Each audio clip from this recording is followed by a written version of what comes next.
Hi all ഫെറ്റ്ലയുടെ YouTube ചാനലിലേക്ക് എല്ലാവർക്കും സ്വാഗതം. നമ്മൾ കുറച്ച് പേരെങ്കിലും പല ഓപ്പറേറ്റിംഗ് സിസ്റ്റം ഉപയോഗിക്കുന്നതായിരിക്കും അല്ലേ?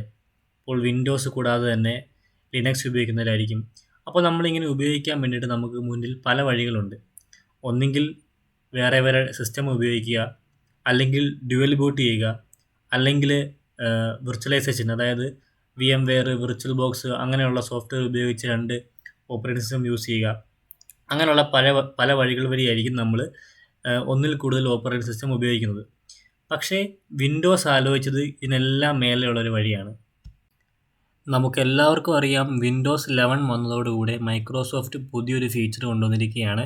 അതായത് മൈക്രോസോഫ്റ്റിൻ്റെ ആപ്പ് സ്റ്റോറിൽ പോയി കഴിഞ്ഞാൽ നമുക്ക് ആൻഡ്രോയിഡ് ആപ്സ് എല്ലാം ലാപ്ടോപ്പിൽ തന്നെ ഡൗൺലോഡ് ചെയ്ത് ഉപയോഗിക്കാവുന്നതാണ്, നമ്മുടെ ആമസോൺ ആപ്പ് സ്റ്റോർ പോലെ തന്നെ. ഇതിനുവേണ്ടി ഉപയോഗിക്കുന്ന ടെക്നോളജിയുടെ പേരാണ് വിൻഡോസ് സബ്സിസ്റ്റം ഫോർ ആൻഡ്രോയിഡ്, അല്ലെങ്കിൽ WSA. സിമ്പിളായി പറയുകയാണെങ്കിൽ ഈ ആപ്പുകളെല്ലാം റണ്ണാവുന്നത് വിൻഡോസിൻ്റെ സഹായത്തോടുകൂടിയാണ്. വിൻഡോസിൻ്റെ സഹായത്തോടുകൂടി മാത്രമല്ല, തേർഡ് പാർട്ടികളായ ആമസോണിൻ്റെ സഹായത്തോടുകൂടിയാണ് ഈ ആപ്പുകളെല്ലാം റണ്ണാകുന്നത്. ഈ WSA ബിൽഡ് ചെയ്തിരിക്കുന്നത് ഒരു പഴയ ഫീച്ചറുമായി വളരെ സാമ്യമുള്ള രീതിയിലാണ്. ആ ഫീച്ചർ പക്ഷേ മെയിൻലി കോൺസെൻട്രേറ്റ് ചെയ്തിരിക്കുന്നത് ഡെവലപ്പേഴ്സിന് വേണ്ടിയായിരുന്നു.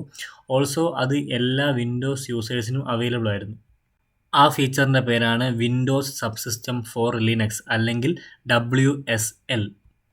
ഈ WSLന് മെയിൻലി 2 വേർഷൻസ് ആണുള്ളത്. ഒന്ന് റിലീസായത് ഓഗസ്റ്റ് 4, 2016, രണ്ടാമത് റിലീസായത് മെയ് 2019.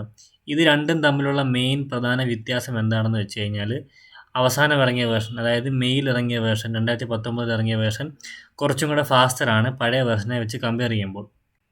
ഈ WSL കൊണ്ട് ഡെവലപ്പേഴ്സിനുള്ള ഉപയോഗം എന്താണെന്ന് വെച്ച് കഴിഞ്ഞാൽ, വിഷ്വൽ സ്റ്റുഡിയോ കോഡിൽ ലിനക്സിൻ്റെ മിക്ക ഫീച്ചേഴ്സും യൂട്ടിലിറ്റീസും എനേബിൾ ചെയ്യാൻ പറ്റും എന്നുള്ളതാണ്.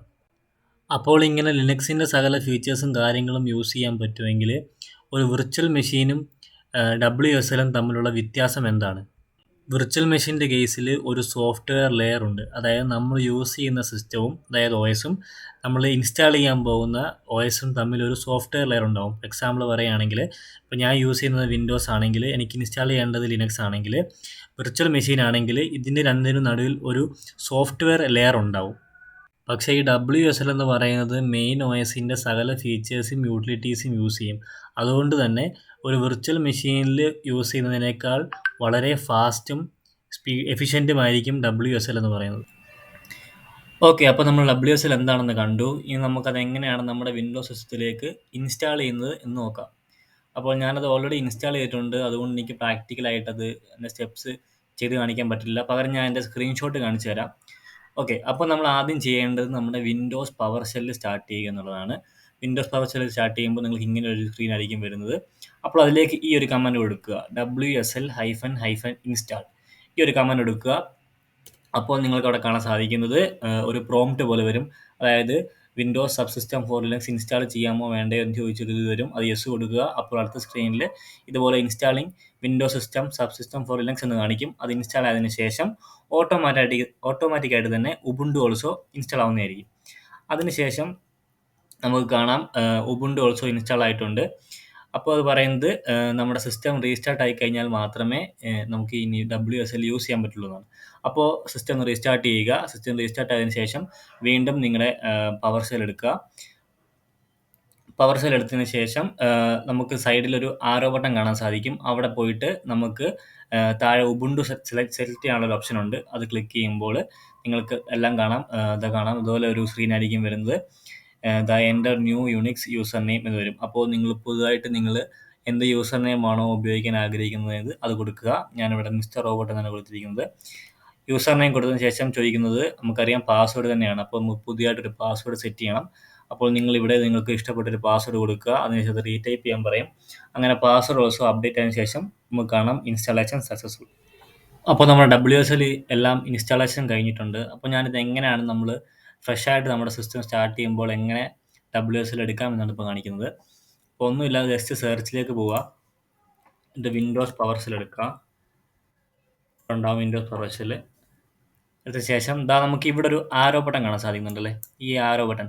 ഇവിടെ ക്ലിക്ക് ചെയ്ത് കഴിഞ്ഞാൽ നമുക്ക് താഴോട്ട് ഇഷ്ടം പോലെ കാണാം. Command prompt, Azure cloud shell, അതേപോലെ ഉബുണ്ടു. ഇതാണ് നമ്മളിപ്പോൾ ഇൻസ്റ്റാൾ ചെയ്ത WSL വഴി ഇൻസ്റ്റാൾ ചെയ്തതാണ് ഉബുണ്ടു OS. ഇത് ക്ലിക്ക് ചെയ്ത് കഴിഞ്ഞാൽ ഇത് നമുക്ക് പുതിയൊരു ടാബിൽ ഇവിടെ ഉബുണ്ടു സ്റ്റാർട്ടാവും.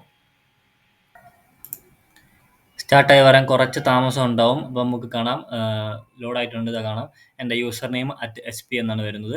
അപ്പോൾ നമുക്ക് ലിനക്സിൻ്റെ ഒരു OS ഇൻസ്റ്റാൾ ചെയ്യാതെ തന്നെ നമുക്കിവിടെ ഉബുണ്ടു യൂസ് ചെയ്യാൻ പറ്റുന്നതാണ് കാണിക്കുന്നത്. ഉബുണ്ടു എന്ന് വെച്ച് കഴിഞ്ഞാൽ ലിനക്സിൻ്റെ തന്നെ കീഴിൽ വരുന്നതാണ്. അപ്പോൾ നമുക്കിനി ഇവിടെ നമ്മുടെ കാലി ലിനക്സിൽ പഠിച്ച കമാൻഡ്സ് എല്ലാം തന്നെ ഇവിടെ നമുക്ക് എക്സിക്യൂട്ട് ചെയ്യാൻ പറ്റും. pwd കൊടുത്തു കഴിഞ്ഞാൽ നമ്മൾ ഏത് ഡയറക്ടറിക്കുള്ളിലാണ് നിൽക്കുന്നത്, അങ്ങനെ പല കാര്യങ്ങൾ ls കൊടുത്തു കഴിഞ്ഞാൽ നമുക്ക് ls ലിസ്റ്റ് ആവും.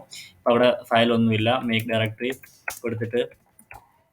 കൊടുത്താൽ ഇപ്പോൾ അവിടെ ടെസ്റ്റ് ക്രിയേറ്റ് ആയി. കണ്ടോ, ടെസ്റ്റ് എല്ലാം ക്രിയേറ്റ് ആവുന്നുണ്ട്. അപ്പോൾ ഇങ്ങനെയാണ് നമ്മൾ WSL നമ്മുടെ വിൻഡോസ് സിസ്റ്റത്തിലേക്ക് ഇൻസ്റ്റാൾ ചെയ്യുന്നത്. അപ്പോൾ ഞാൻ പറഞ്ഞിരുന്നു WSLന് മെയിനായിട്ട് വരുന്നത് 2 വേർഷൻസ് ആണ്. അപ്പോൾ നമുക്ക് ഡീഫോൾട്ട് ആയിട്ട് ഇപ്പോൾ നമ്മൾ ഇൻസ്റ്റാൾ ആവുന്നത് വേർഷൻ 2 തന്നെയാണ്. അപ്പോൾ നമ്മുടെ വേർഷൻ ഒന്ന് കൺഫേം ചെയ്യാൻ വേണ്ടിയിട്ട് നമുക്ക് സാധാ കമാൻഡ് പ്രോംപ്റ്റിലേക്ക് പോവാം. ഒരു കമാൻഡ് കൊടുത്താൽ മതി, WSL -list -version അല്ല വെർബോസ്. കണ്ടോ, നെയിം ഉബുണ്ടു, സ്റ്റേറ്റ് റണ്ണിങ്ങിലാണ്, വേർഷൻ 2. അപ്പോൾ ഇങ്ങനെയാണ് നമ്മൾ WSL നമ്മുടെ സിസ്റ്റത്തിലേക്ക് ഇൻസ്റ്റാൾ ചെയ്യുന്നത്. അപ്പോൾ ഇതാണ് നമ്മുടെ ഇന്നത്തെ വീഡിയോ. എന്താണ് WSL എന്നാണ് നമ്മൾ ഇന്നത്തെ വീഡിയോയിൽ പറഞ്ഞത്. അപ്പോൾ നമ്മുടെ എത്തിക്കൽ ഹാക്കിംഗ് കോഴ്സ് കഴിഞ്ഞിരുന്നു. അപ്പോൾ നമ്മളിനി അങ്ങോട്ട് കുറച്ച് ഇതുപോലെയുള്ള ജനറൽ ആയിട്ടുള്ള ടോപ്പിക്സും കാര്യങ്ങളൊക്കെ ആയിരിക്കും മെയിനായിട്ടും കോൺസെൻട്രേറ്റ് ചെയ്യാൻ പോകുന്നത്. അപ്പോൾ വീഡിയോ ഇഷ്ടപ്പെട്ടു എന്ന് കരുതുന്നു. ഇൻസ്റ്റാളേഷനിലോ അല്ല WSLൻ്റെ കാര്യത്തിൽ എന്തെങ്കിലും സംശയം ഉണ്ടെങ്കിൽ കമൻറ്റ് ബോക്സ് ചോദിക്കുക. ഓൾസോ നമ്മുടെ വാട്സാപ്പ് നമ്പർ ഡിസ്ക്രിപ്ഷനിൽ കൊടുത്തിട്ടുണ്ട്, നിങ്ങൾ കോൺടാക്റ്റ് ചെയ്യുന്നതാണ്. അപ്പോൾ മറ്റൊരു വീഡിയോ നമുക്കിനിയും കാണാം. Thank you, by.